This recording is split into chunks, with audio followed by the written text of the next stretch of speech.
검찰이 화천대유 대주주 김만배 씨의 허위 인터뷰 의혹을 집중 조사하고 있습니다.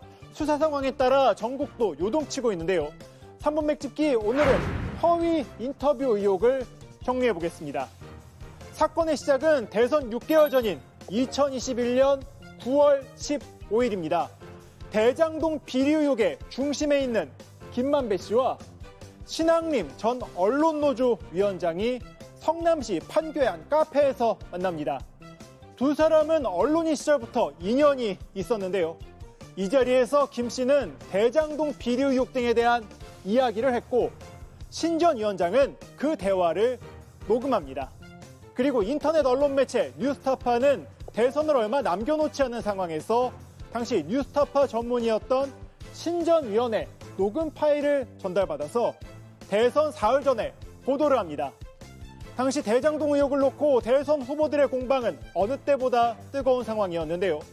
뉴스타파 보도에는 김만배 씨가 대장동 의혹과 이어지는 부산저축은행 사건과 관련해 박영수 변호사와 윤석열 당시 대검 중수부 검사를 통해 사건을 해결했다는 내용이 담겼습니다.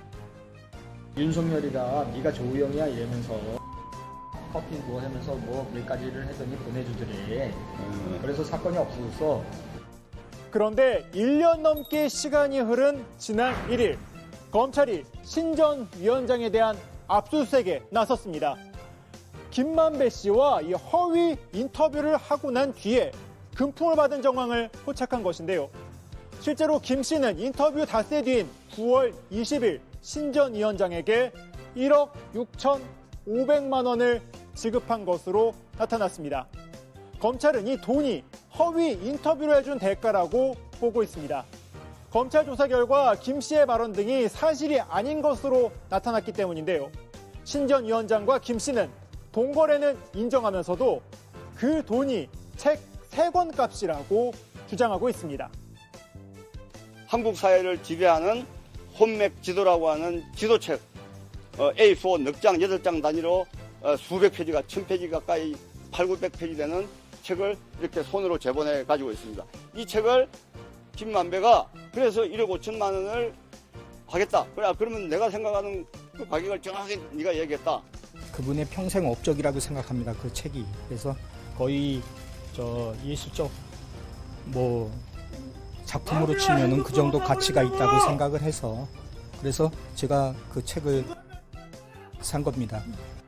검찰은 김만배 씨의 허위 인터뷰가 대선 개입 여론조작 사건으로 보고 있다며 철저한 수사를 하겠다고 강조했습니다. 특히 구체적인 허위 인터뷰 경위와 대가 관계 등 사안 전모를 규명하겠다고 밝혔는데요.